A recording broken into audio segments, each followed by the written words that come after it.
없다면 수십 년이 지나도 소화가 안 되고 그대로 있다. 아까 말했듯이 생명이 불꽃이 꺼지게 될 수도 있는 것입니다.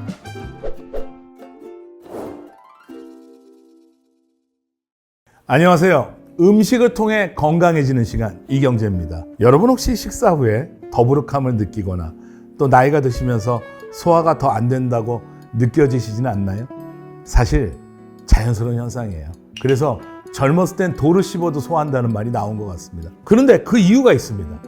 체내에 존재하는 이것이 나이가 들면서 감소되기 때문입니다.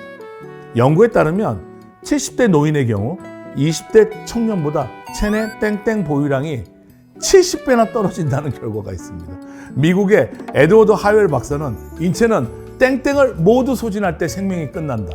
이것이야말로 생명의 불꽃이다 라고 말했다고 합니다. 우리 몸에서 소화, 대사, 면역 등 다양한 생리 과정에 촉매 역할을 해줍니다. 동시에 생명을 유지시켜준다고 합니다.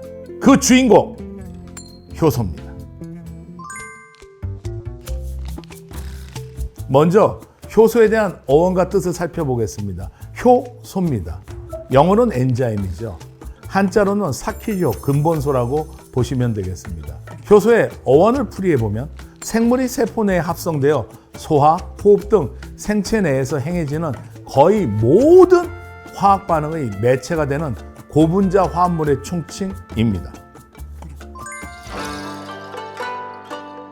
과거에는 효소라는 용어가 사용되지 않았겠죠. 왜냐하면 이게 일본식 언어거든요, 효소가. 발효 과정을 통해 효모나 다른 미생물의 역할은 인식하고 있었습니다.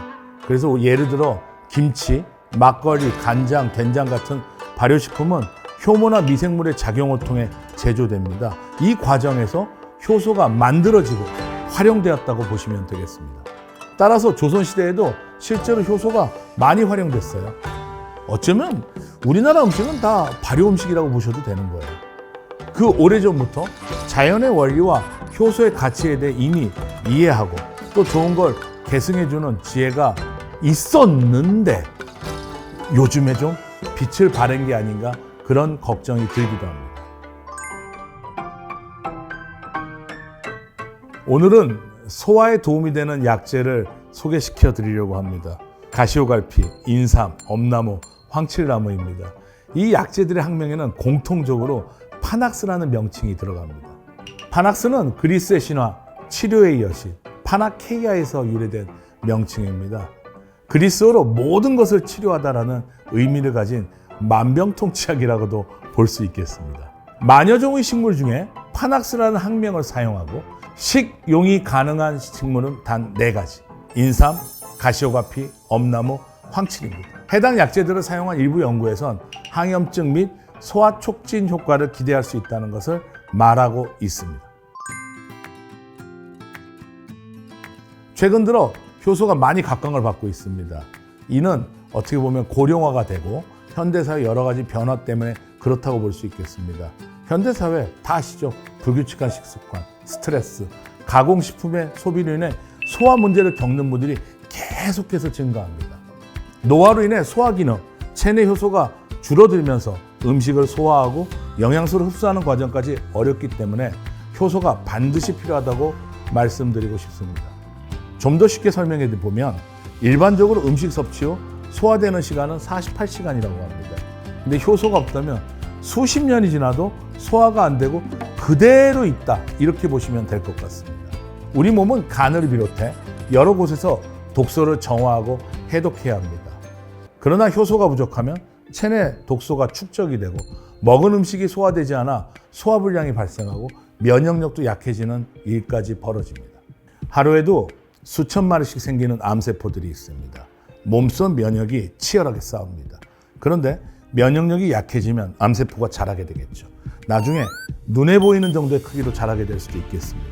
결국 몸속 시스템이 망가지고 아까 말했듯이 생명의 불꽃이 꺼지게 될 수도 있는 것입니다.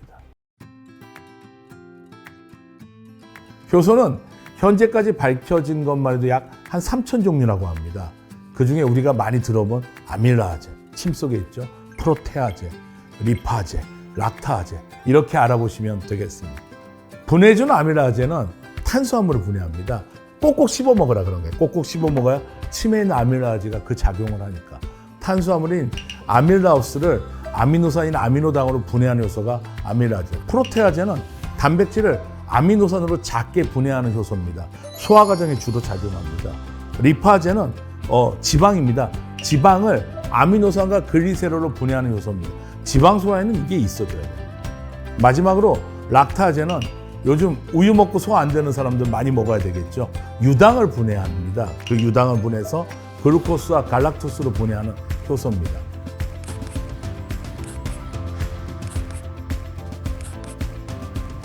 현대에게 꼭 필요한 대표적인 효소 4가지. 이거는 건강 정보로 반드시 기억하시면 좋겠습니다. 무엇을 먹느냐도 중요합니다. 몸이 올바르게 받아들일 수 있는 상태를 준비하는 것이 더욱 중요한 시기인 것 같습니다. 소화 기능 유지와 효소 공급이 곧 우리 몸의 엔진과 부속품을 유지하는 것과 같은 중요한 역할을 합니다. 여러분 모두 소화와 효소에 집중하여 더부룩한 하루가 아닌 개운한 하루 보내시길 응원드리겠습니다.